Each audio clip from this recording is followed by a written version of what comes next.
AutoCAD dispose d'une fonctionnalité particulièrement intéressante et qui vous permettra de gagner du temps.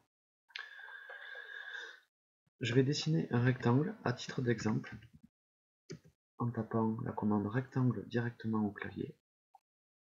Et lorsque cet objet est sélectionné, on peut voir qu'à chaque coin ici, cet objet dispose de poignées bleues carrées.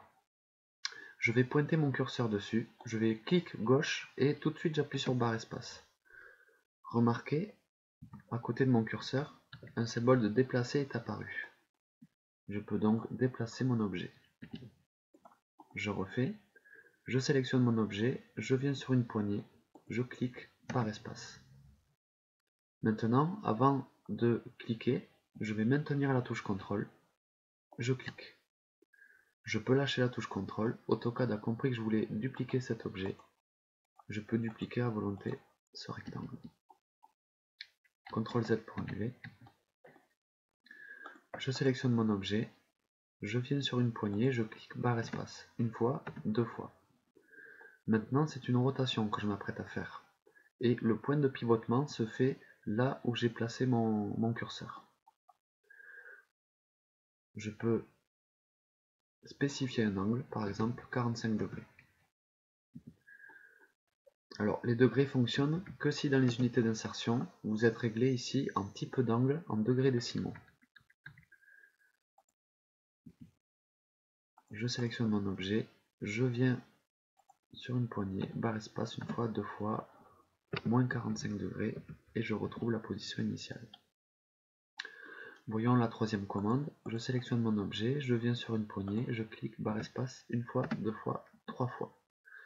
Donc là, on voit le symbole de mise à l'échelle, et si je souhaite que mon rectangle soit deux fois plus grand, je tape 2 entrée, et j'ai doublé les proportions de mon rectangle.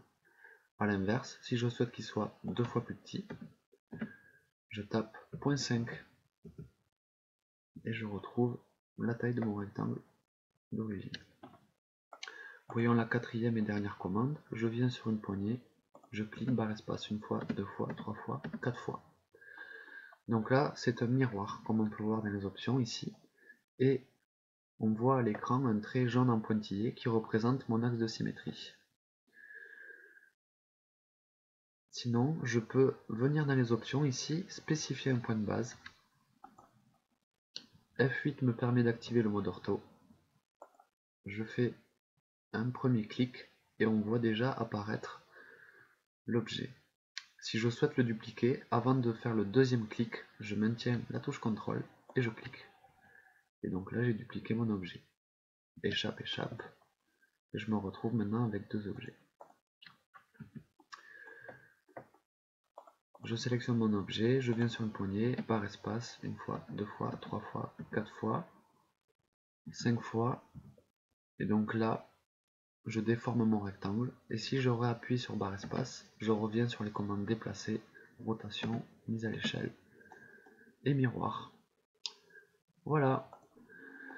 Donc entraînez-vous à l'utilisation du Mokoro et vous verrez que ensuite vous ne pourrez plus vous en passer et vous gagnerez un temps monstre plutôt que d'aller chercher les commandes qui sont ici.